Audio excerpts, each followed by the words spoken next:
ጤና ይስጥልን እንደምን አላችሁ ውድ የፕሮግራማችን ተከታታዮች፣ ይህ ጃን ተከል ሚዲያ ነው። በዛሬው ፕሮግራምም እንዲሁ ሰሞነኛ የሆነ አንድ መረጃ እየቀርብ ያለው እሱን ተከታተሉኝ ዘንድ በአክብሮት ጋብዛለሁ። ሰሞኑን እንግዲህ በሱዳን መረጃው የደረሰኝ ከሱዳን ነው። ሱዳን ሀገር በርካታ ወገኖቻችን በስደት ይኖራሉ። በዛ ስደት ካምፕ እንግዲህ ዛሬ ሱዳን ያለችበት ሁኔታ ሁላችንም የምናውቀው ጉዳይ ነው። በዛ አስቸጋሪ ወቅት እነዚህ ወገኖቻችን ወደ ሀገራቸው ተመልሰው የራሳቸውን ኑሮ እንዲመሩ ከመንግስትም ይሁን ከሌላ ድርጅት እየተደረገ ያለው ወይም የተደረገ ነገር የለም። እንግዲህ ወገኖቻችን አሁን እስካለ መረጃ ድረስ እጅግ አጣብቂኝ የሆነ ሂደት እንዳሉ ነው እየተነገረን ያለው።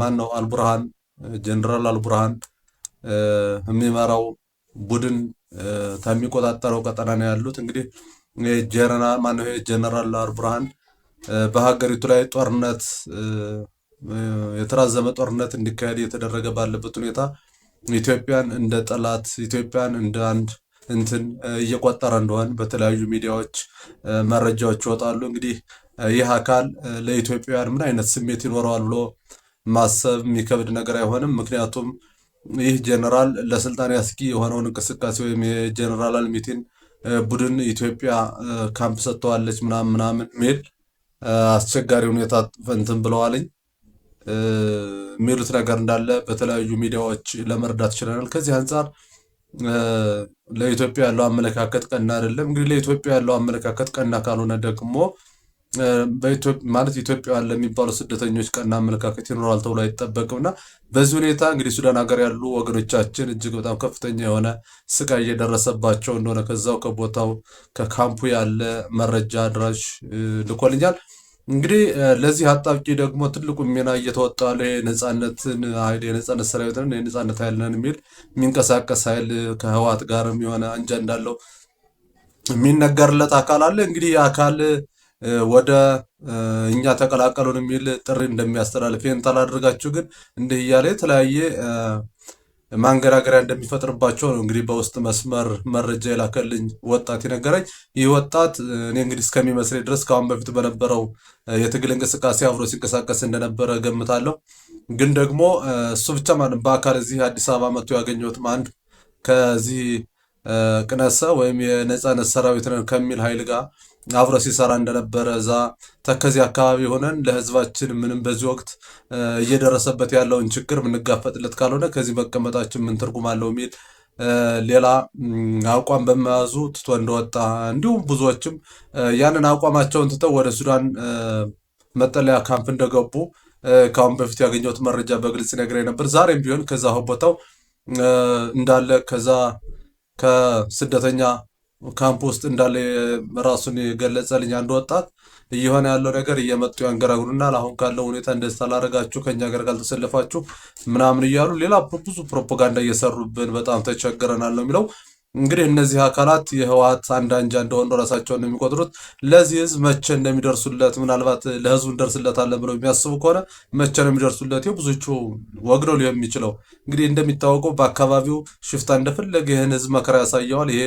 ይህን የሽፍታ ቡድን ቢያንስ አደብ እንዲገዛ እንኳ እንዲሁ በራሳችን ይህን እናደርጋለን እንኳ ብለው ያስቀመጡት ምንም የተለየ ነገር የለም። ግን ተከዚህ አካባቢ እንደተቀመጡ እንግዲህ እንደ መረጃ ምንጭ ነው እዚህ ኑሬ እያወራ ወይም ወደ እናንተ እያቀረብኩ ያሉት ተከዚህ ተቀምጠን ምን እናደርጋለን የሚሉ ኃይሎች እየወጡ እንደሆነ እነዛ ደግሞ ሄደው መከመዛ ስደተኛ ካምፕ እንደገቡ እነሱን ደግሞ የተከታተሉ እያሳጧቸው እያሳደዷቸው እየመጣችሁ ከኛ ጋር ማትቀላቀሉ ከሆነ እንዲህ እያሉ እንትን እያሏቸው እንደሆነ እንመለከታለን። እንግዲህ ከህወሓት ጋር ለምተሰለፉ አያገባኝም፣ እሱ መብታቸው ነው። ምክንያቱም በዚህ ህዝብ ማንዴት ውጡልን፣ ተቋቋሙልን፣ ሄዳችሁ ታገሉልን ብሎ ስላላስወጣቸው ለምን ያላደርጋችሁም ብሎ የመጠየቅ መብትም ይኖራሉ ብዬ አላስብም።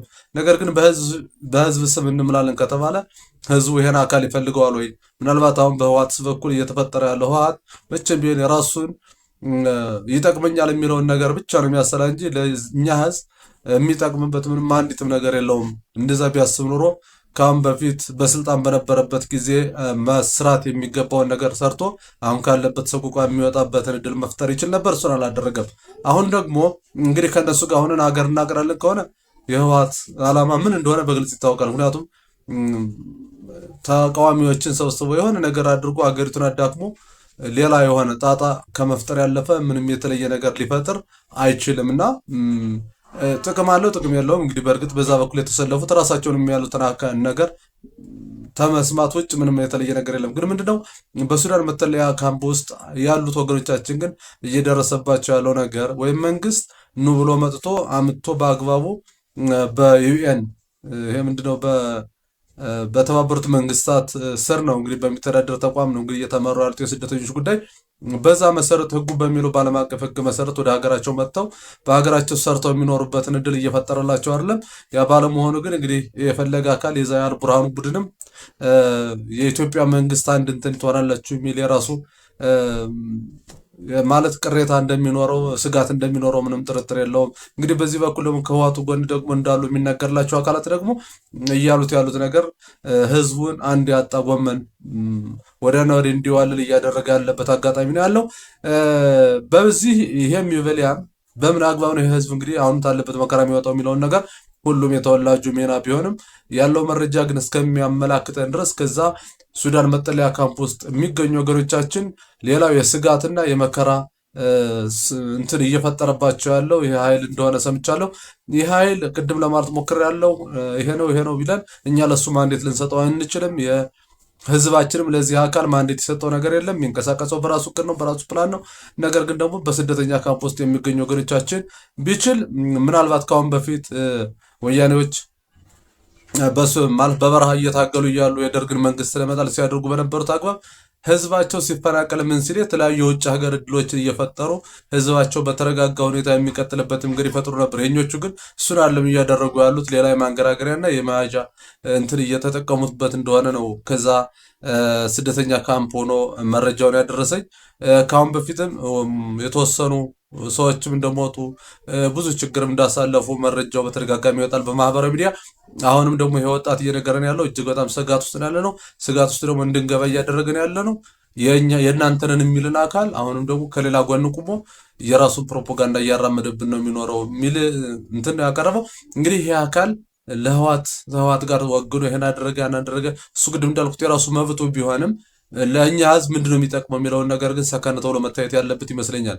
የኛ ህዝብ ሰላም ሊያገኝ የሚችለው እቺ ሀገር እንደ ሀገር ጸንታ የምትቆምበትን እቺ ሀገር እንደ ሀገር ዲሞክራሲያዊ መንገድን ተከትላ የምትወጣበትና የምትሄድበትን አጋጣሚ ስትሰራ እንጂ ሌላው የራሱን እቅድ ለማሳካት ሲል ሀገሪቱን አፍርሶ የራሱን ልዕልና ለማስከበር የሚሞክር አካል ጋር ተሰልፎ ለህዝባችን ነፃ አመጣለሁ አላውቅም እሱ ሊሆን የሚችልበት ምንም ሌጋል ግራውንድ የለምና በዚህ አንጻር ሰከን ቢባል መልካም ነው የሚል እይታ ነው ያለ። እንግዲህ ብዙ ቅን ልቦና ያላችሁ ወጣቶች በዛ ውስጥ ትኖራላችሁና ይሄንን በአግባቡ መሞገትና ምንድነው ለምሳሌ ከህዋት ጋር ተሰልፈን ምንድነው ልናተርፍ የምንችለው?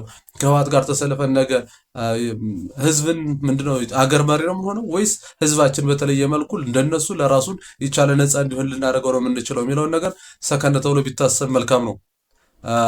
አናሳ ማለት በቁጥር አናሳ ናቸው ተብሎ የሚታወቁ ህዝቦች በሀገራቸው ተከብረው ሊኖሩ የሚችሉት ሀገር እንደ ሀገር ስትከበር ነው እንጂ አንዱ ቡድን ተነስቶ ስላስገነጠለ አንዱ ቡድን ተነስቶ የራሱን አቋም ስላንጸባረቀ እኛ ደግሞ በዚህ በኩል እንደዚህ እናደርጋለን በፍጹም የሚሆንም የሚቻልም ነገር አለ።